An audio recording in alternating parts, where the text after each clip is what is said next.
welcome to our review of One Piece Chapter 1011. And this is already a polarizing chapter. I can tell it's going to cause a lot of controversy in the One Piece fandom. Focused on, besides the Luffy versus Kaido 1v1, focused on other areas of the Straw Hats versus the Tubby Robo, which I figured was going to happen anyway, because sooner or later it had to focus elsewhere. So I'm glad Oda did that. But the ending is really going to be top. It's going to be the talking point now. And also, we got an awesome color spread with the Straw Hats with the summer theme again. Only this time it's interesting because Nami's the gigantic one out of the bunch, which I think the color spread was kind of foreshadowing as to finding out what we got with Nami and Usopp in this chapter. But I do find it interesting though. If you look closely, it looks like Nami's licking the big ice cream, but if you look, it looks like she's holding or passing one of the ice creams to Luffy. So if you want to call it a Luffy Nami moment, go ahead. Start the chapter on the top of the Skull Dome and with Big Mom, and we find out she created a new Zeus or a new thundercloud. You can see it looked like it was being forged in the previous chapter because you saw the clouds. So it may have been what that was with Big Mom.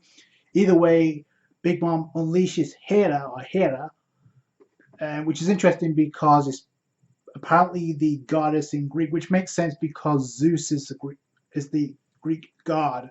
Technically, Zeus has been replaced by Hera, and it opens up the door for Zeus to reunite with Nami. So I think that's definitely is 100% confirmed now, making its way to where Big Mom's at right now, and we know where that's going to lead. So obviously the thundercloud is being known as Hera, the Greek goddess. But you can tell that anyway because of the lipstick, similar to Big Mom on the thundercloud, which is disturbing in itself, especially with the way. But the tacking again, Oda back at it with that shading, like we've been getting for these past few chapters when it comes to the Encore, just blows a big chunk out of the top of the skull, and like the impact breaks the container that Zeus was kept in from Law, and it just breaks apart. So Zeus is out trying to find Big Mom. You got Law trying to tend to Zoro. Zoro's KO'd right now. So Law's like, yeah, we need to get out of here. You tend to Kaido. So this is confirmed 1v1 for now, which makes sense of why we're going elsewhere with the Straw Hats and the Tubby Robo, because that's usually what happens in most of these arcs when Luffy goes against the main antagonist. So that's what we get here. I'm wondering though if it's going to really be 1v1 for the remainder of this arc. I don't know. But for the most part, it seems like Luffy's holding his own with Kaido anyway. So Law uses Shambles. He teleports himself, Zoro, and Zeus back down. So obviously to get Zoro some medical attention, but since Zeus is with them, that's going to free Zeus to get back with Nami because that's going to lead, and we know where Big Mom is by the end of this chapter. So there you go. Speaking of Yonko, Kaido gets back up, and he's like, whoa, whoa. He's getting excited, which is interesting because he's like, complimenting Luffy. He's like, yo, you seem to enjoy this, the greater the risk. Your smile's wider now. So Luffy and Kaido go at it again with like Conqueror's Haki Clash, and most likely could have predicted Kaido obviously does the same thing. They're not even touching each other, and they're clashing with the Haki, so that's pretty epic. Again, the anime is going to go above and beyond. You see the Haki Clash, and then it goes back down to where Kid and Killer, which they got sent pretty far down because it looks like they're in between floor 3 and floor 2. I'm glad we got a map because we kind of need a reminder where everybody's at right now. Big Mom's after them, so that's a problem. But they need to get to Big Mom so she can't go back to where Kaido's at. I do find it interesting though. Everybody's looking to get back down when before everybody was trying to make it to the top of the Skull Dome to Kaido. So there you go. But immediately Kid and Killer run into Hawkins, which is an interesting plot twist. So Hawkins unleashes his straw sword. And Kid obviously dodges it, but this opens up the door for so much development when it comes to Killer. So Kid is like, oh, you got balls, because obviously he betrayed the Kid Alliance as well, alongside Scratchman and Apu. But Hawkins is like, oh, Apu already sold us out, so we would have been screwed either way. Obviously looking to pay that debt, but instead, Killer ends up Kid going ahead. We can't let Big Mom run amok, so I like that. It's the second in command of the Kid Pirates taking on Hawkins, which is interesting because we saw Zoro clash at the beginning of this arc. So Zoro did very well. So it's interesting if Killer could do the same. Killer's took some damage too. He took Indra as well from Big Mom. So that's going to be very interesting. I don't know if Hawkins is taking any damage at all. Sets up Killer to do something epic, especially since he needs it. Since he was manipulated as Kamazu the Killer. So yeah, he was traumatized in this arc. Thanks to Orochi and Kaido. So there's payback. Hawkins is the one that sold them out. He's like, your odds are like 92% of dying. So, but obviously there's a way of defying the odds. So I'm wondering if Killer's actually going to die. This is going to be an interesting fight, considering the fact we saw Zoro cut through the giant straw. It looks like Hawkins is the one that's transformed now. So maybe to see what Killer can do, especially with the techniques he's been using. Expect that fight, so it's cool. We're getting a Supernova versus Supernova. We go to the second floor and we get an insight as to where Usopp and Nami actually are. We know where the other Straw Hats are, we don't see them in this chapter, at least not yet. Nami Chio and Kamainu, the rain dog. So Nami, Usopp, and Otama are running away from page 1. It's interesting that Ulti's some distance away because we see her by the end of this chapter, but she doesn't get involved until she hasn't gotten involved yet. Up to Usopp to like fend off page 1, and he keeps absorbing all of Usopp's attacks, so that's a problem. But the durability of a zone type shouldn't be in question here. So Usopp's like, how many shots can this guy take? His resilience is out of this world, and even page 1's like, oh, right back at you. You don't give up. So that's pretty cool. Even though it's a comedic way of like trying to gain some distance from not in the ways of Nami and Usopp. Nami's like try to go for some vitals here, get him away from us, because page 1 is literally on the back of Kamainu. So that's So he's literally on the tail of Nami and Usopp and Otama. Now obviously this is wearing him down. It's obviously wearing down Kamainu.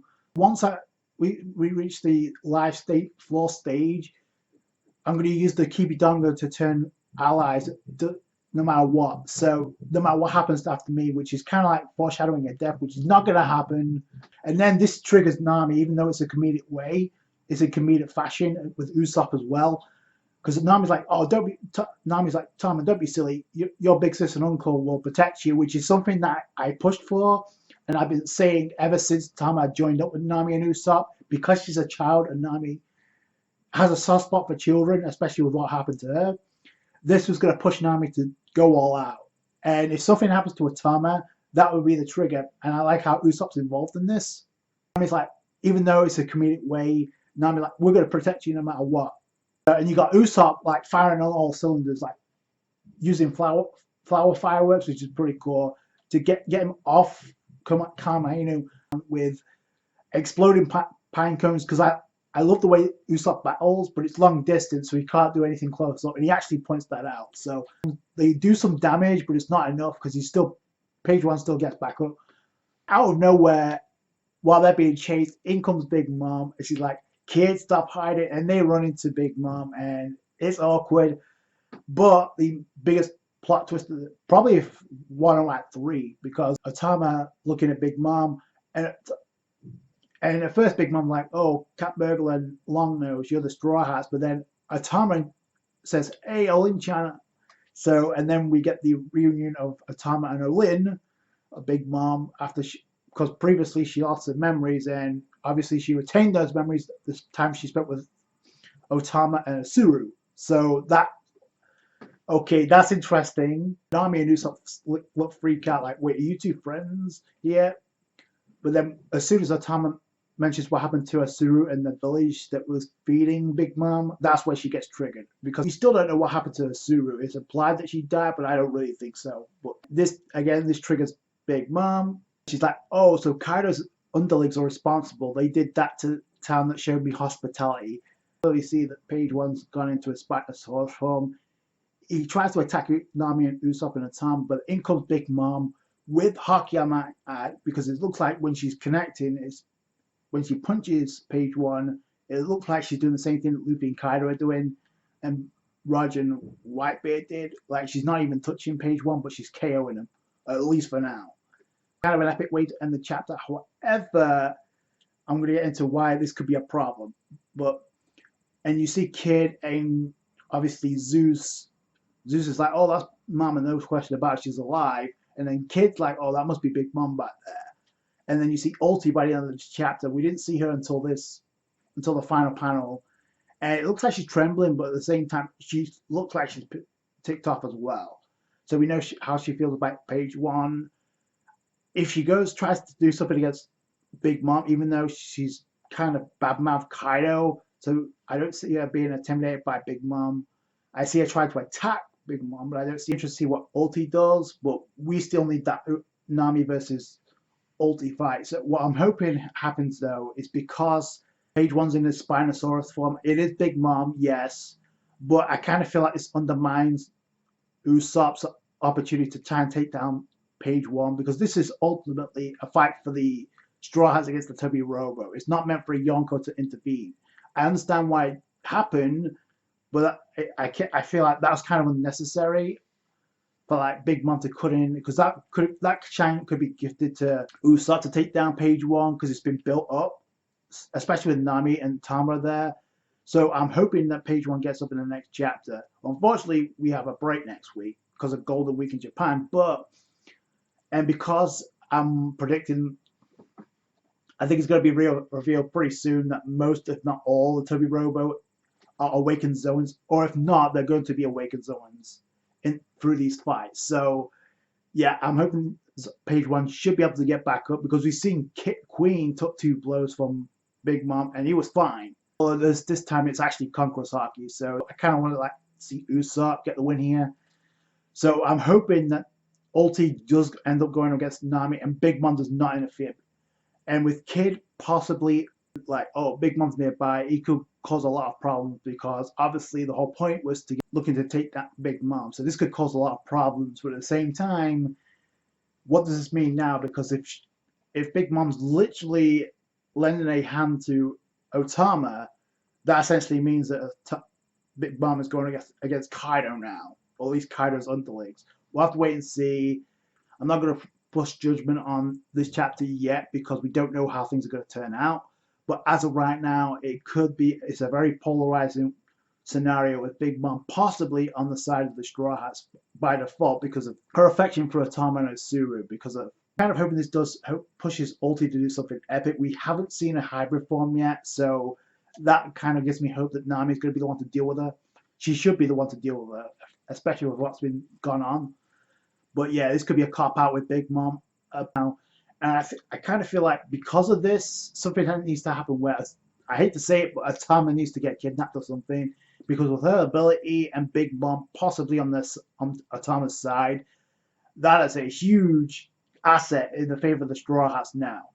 Because it's one thing to have 2 Yonko go against the Supernova, but to have, especially if Zeus it's kind of obvious that Zeus is going to go back to Nami. Zeus is being pushed to the side, and we have Hera now. It's a crazy way of ending the chapter, but I could definitely see it causing a lot of problems. Did not want Big Mom to switch sides. After she got amnesia, she switched back and then did her own thing, and then allied with Kaido, and now this. So what's going to happen next? So, like I said, it sucks. I'm kind of hoping page one gets up, so Usopp could have that finish him off. And if Ulti tries to attack Big Mom, as strong as Ulti is, I don't see her doing much damage to Big Mom at all. So it's going to be interesting to see what she does. But yeah, given the fact we haven't seen a hybrid form, I feel like Nami and Ulti 1v1 should happen now. There's no reason for it not to. Most importantly, we get what's going on elsewhere, because that's pretty a big factor right now, because we know Law and Zoro are going back down. And that's another thing too, is like Zoro's is going to need patching up, and Law need to get him to someone who can actually tend to his wounds, but I don't see Law staying there. So the question is, who's Law going to get him to? Possibly Chopper or Marco, but in my opinion, if she's still there, then possibly Hiyori's the prime candidate, because if she's missing, it means she has a role elsewhere. So that would make the most sense. But obviously Hiyori and Zoro have a connection, so yeah, I can definitely see Hiyori, if she's there, trying to patch up Zoro, if Law and Zoro end up bumping into her on the way down. So we'll have to wait to see where that goes. But yeah, let me know what you guys think down below. I did not expect one to get KO'd, at least for now, by Big Mom. That's going to do it for today, guys. Thanks so much for watching. Like the review if you did. Hit that thumbs up. I appreciate that. Subscribe to for more One Piece. Catch you guys later. Thanks, guys. Bye.